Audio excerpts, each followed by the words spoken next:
All right, guys, the next one we're gonna look at is the simple armbar from the closed guard. All right, there's a few different little setups you guys can use for this one. This is one of my favorites, really simple one, and great success for our team in MMA with this too. One of Luke Jameau's first submission victories comes via this armbar. Right. So we're in the closed guard position. Now the key for the armbar from the guard is that we want our partner's arms to be resting on our body. All right. We can kind of help enforce that scenario if we have a good figure four game, because every time their hand goes to the mat and we attack for the figure four, then they're going to want to bring it back to defend on our body. And if we have a good sweeping game where we can break down their posture, it's going to enforce them to keep these hands here too. All right. So it works well against people that kind of know why they should be resting their arms on the body in the first place. Right. There's like I mentioned, a couple different setups for this, but the one that I really enjoy the most is I'm going to take my arm across both arms. So one hand is going to do the locking of her arms to my body, and my other arm is going to support me through changing the position slightly. All right. So in this case, we're going to attack Rose's right arm. So my left arm is going to be the one where my forearm is going to be locking her arm to my body, and it reaches across to secure the second arm. My right hand is going to be starting to shoot in between her legs, just to the side of my butt. All right. But as I'm doing that, so I'm making these two moves with the hands, my legs are going to start to be engaging as well. So I'm coming over, and then as I go to shoot my hand through, my legs are going to make an adjustment from here to one foot in the hip, and it'll be the left foot in the hip, locking her shoulder in so she can't pull her shoulder back, and the right leg cutting high on her back. All right. So step one would be control the arm. Step 2 and 3 happen almost simultaneously, where I shift the legs. And step 4 is very close behind as I swim my arm as deep under her legs as I can. Notice that my leg is on the far side of her shoulder.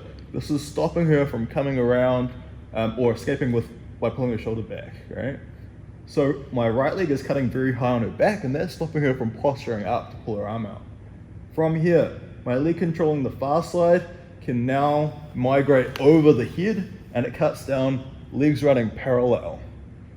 I can either just maintain a grip on both arms if I feel secure and I lock it off to my body, or I can pummel in for just the arm that I'm attacking, and I start to pump the hips up like I was doing a bridge.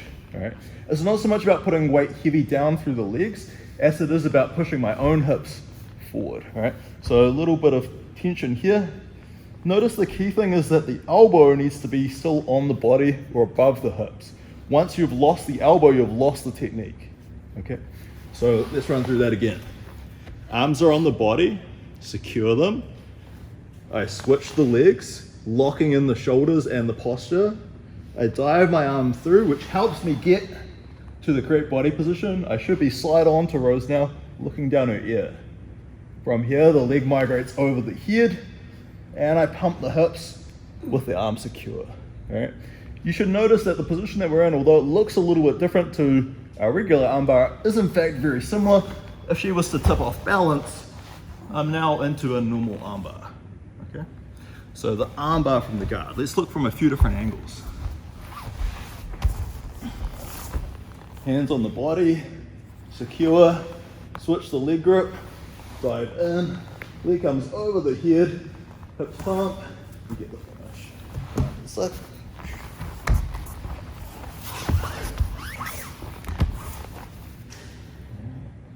one, control, dive into the space, leg over the head, grip, and finish. So that was the armbar from the closed guard. Let's give that a try.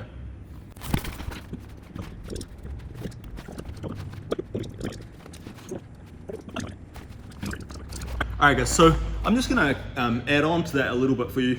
So something you just need to be aware of is the arm that goes in between the legs is actually there as a bit of a safety mechanism too. One thing it stops, and this doesn't happen on the BJJ mat so much, but definitely for self-defense, Vale Tudo MMA, is it stops the partner picking you up and spiking you on your head while you've got the armbar. So let's just watch Rose go through those steps quickly. She's secured the arms, she brings her foot onto the hip, brings her other leg and cuts high on the body, and she's underhooked and secured onto my leg, right? So as she brings the leg over the head, One escape that people instinctively will try is to stand up and shake you off, right? But this underhook stops me lifting her to the top. I can't separate her head from my body because she's holding on. So at this point, I can't slam her. There's nothing to slam because she's holding me here. But while she pumps her hips, she still has the armbar, all right?